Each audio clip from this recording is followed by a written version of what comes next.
کئی لوگ سوال کرتے ہیں حضرت ایوب علیہ السلام کے بارے میں کہ حضرت ایوب علیہ السلام کے بدن میں کیڑے پڑ گئے. تو بھائی میں نے کئی کتابوں میں پڑھا ہے کہ حضرت ایوب علیہ السلام کے کیڑوں کے بارے میں، لیکن یہ بنی اسرائیل کی روایت ہے. بنی اسرائیل کی روایت میں بھی حضور اکرم صلی اللہ علیہ وسلم نے فرمایا ہے کہ آپ بنی اسرائیل کی روایت لے سکتے ہیں، مگر یہاں یہ سوال پیدا ہوتا ہے کہ آیا کہ جس میں انبیاء کرام کی توہین ہو وہ بھی لے سکتے ہیں یا بیان کر سکتے ہیں یا اس کے اوپر یقین کر سکتے ہیں؟ یہ بات یاد رکھنا ہے کہ جو روایت انبیاء کرام کے بارے میں ملے اور اس میں انبیاء کرام کی توہین امیزی معلوم ہوتی ہو تو اس روایت پر عمل نہیں کرنا چاہیے، اس کو نہیں ماننا چاہیے. کیونکہ میرے پاس شاہ فہد صاحب کی تفسیر پڑھی ہے جو شاہ فہد بن عبد العزیز آل سعود کی طرف سے ہدیہ کیا گیا ہے لوگوں کو.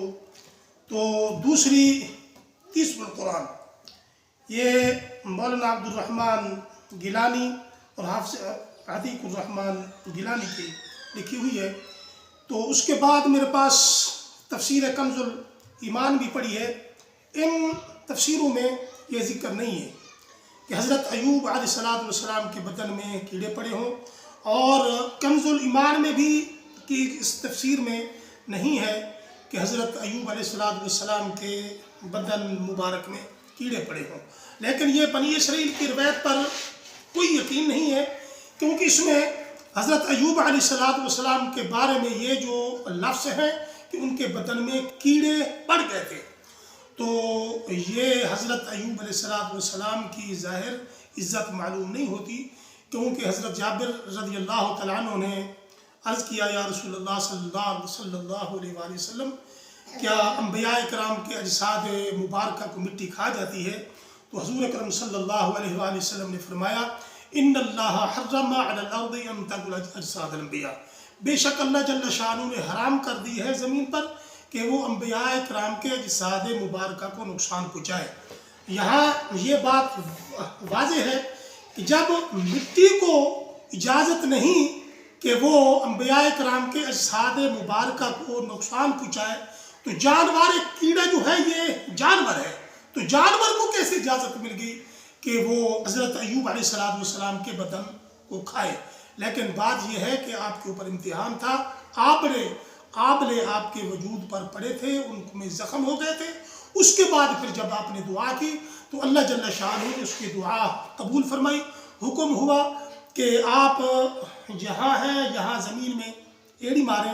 آپ نے ایڑی ماری تو جب وہاں سے ایک چشمہ نکلا تو آپ کو حکم ملا کہ اس سے آپ غسل کریں. جب غسل ہوا کہ آپ کی جو ظاہری بیماری تھی وہ بالکل اللہ جل شانہ نے شفا عطا فرما دی. اس کے بعد پھر حکم ہوا کہ دوسری جگہ آپ ایڑی ماریں. تو جب دوسری جگہ آپ ایڑی ماری تو وہاں بھی ایک چشمہ ظاہر ہوا. تو اللہ جل شانہ کی طرف سے حکم ہوا کہ یہ اس کا پانی آپ پی لیں. جب حضرت ایوب علیہ السلام نے اس کا پانی پی لیا تو اللہ جل شانہ نے کے اندر کی جو بیماری تھی اس کو بھی شفا یاب کر دیا. لیکن اس بات پر بالکل یہاں کتاب میں پڑھیں یا کسی جو خطیب حضرات اس میں بہت دین کو نقصان پہنچا رہے ہیں، ان کو پتہ نہیں ہوتا کہ یہ روایت جو ہے یہ ہم نے بیان کرنی ہے یا نہیں کرنی. لہٰذا یہ روایت اگر کوئی خطیب آپ لوگوں کو سنائے بھی صحیح تو آپ نے اس کو روکنا ہے کہ حضرت ایوب علیہ السلام کے بارے میں ایسی زبان مت چلو کہ حضرت ایوب علیہ السلام کے بارے میں جو الفاظ توہین امیز ہو. لہذا اس پر آپ اللہ جل شانہ کے اوپر یقین رکھیں. اللہ جل شانہ ایسا نہیں ہے کہ وہ جانوروں کو اجازت دے کہ میرے انبیاء کرام کے اجساد مبارکہ کو کھاؤ. لیکن حضور اکرم صلی اللہ علیہ وسلم کی حدیث شریف ہے کہ جتنا اللہ جل شانہ نے جتنا جس کو شان دیا ہے تو اتنی ہی بھی اللہ جل شانہ نے اس کو آزمائش بھی دی ہے.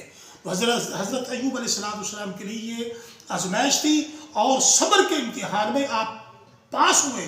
تو حضور اکرم صلی اللہ علیہ وسلم نے فرمایا سب سے زیادہ اللہ جل شانہ نے مجھے شان عطا فرمائی ہے اور ازمائش بھی سبب انبیاء کرام سے مجھے اللہ جل شانہ نے زیادی ازمائش سے ازمایا ہے.